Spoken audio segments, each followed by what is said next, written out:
Hoje a gente vai fazer algo bem focado. E o versículo é este aqui. Parece simples, né? Paulo aqui não está só dando um conselho, tipo, façam isso. Não. Ele está descrevendo a essência, o DNA de uma fé que é viva de verdade, uma fé que dura. Então, o nosso caminho vai ser este. Primeiro, a gente olha para a condição que Paulo coloca. Depois, o que é esse tal de permanecer? Em seguida, qual é a base para uma fé que não abala? A gente também vai ver o risco de se desviar e, no final, fechar tudo com o chamado a perseverança. Vamos começar então pela primeira parte, a condição da esperança. E olha que curioso, a nossa análise vai começar com uma das menores palavrinhas do versículo todo, a palavra se. Pode parecer pouca coisa, mas no grego original, ela tem um significado muito especial e eu diria até bem animador. É que é o seguinte, esse se que Paulo usa não é um se de dúvida, como quando a gente fala, se chover, não é isso. No grego existem tipos diferentes de se. E o que ele usou aqui é um que praticamente afirma a condição. É como se ele estivesse dizendo, olha, eu confio que vocês vão permanecer. Ele já tinha visto a fé daquela gente e estava confiante. Então a leitura correta seria algo tipo, já que vocês de fato permanecem na fé, percebe a diferença? É uma afirmação, não uma dúvida. Ok, então se a condição é permanecer, vamos para o próximo ponto. O que significa permanecer? E aqui tem outra chave importante. Não é ficar parado esperando as coisas acontecerem. Não mesmo. É uma ação, uma atitude constante, cheia de vigor.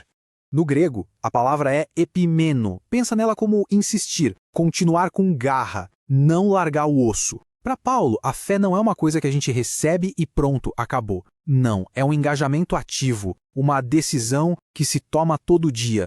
Beleza, então a gente precisa permanecer ativamente. Mas como? Agora Paulo nos dá duas imagens muito fortes, duas metáforas de construção. Ele diz para a gente ser alicerçado e firme. O que será que essas palavras querem nos ensinar? Olha, a escolha de palavras de Paulo é genial. Alicerçados tem a ver com a fundação, com a base. Pensa na fundação de um prédio. É ali que tudo começa. Já firmes fala da estrutura que está em cima dessa base. É sobre como essa estrutura se mantém de pé, inabalável, mesmo com vento e chuva. Ou seja, uma coisa é ter a base certa, outra coisa é construir algo sólido e resistente em cima dela. E quando a gente ouve alicerçados, é quase impossível não lembrar daquela história que Jesus contou da casa na rocha, certo? O alicerce, a rocha, é a palavra de Deus. É a verdade. É o que segura tudo quando vem a tempestade, quando vem a dúvida, quando a vida fica difícil. E ser firme?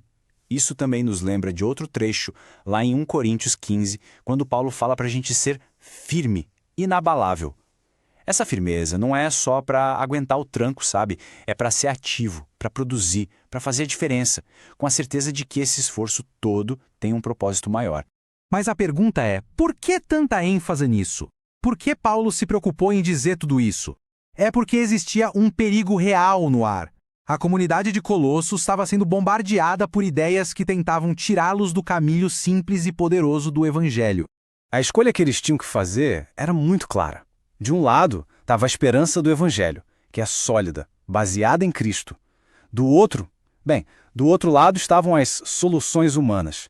Sabe, filosofias complicadas, um monte de regras, tradições que pareciam super espirituais, mas que no fundo só afastavam as pessoas do que realmente importa.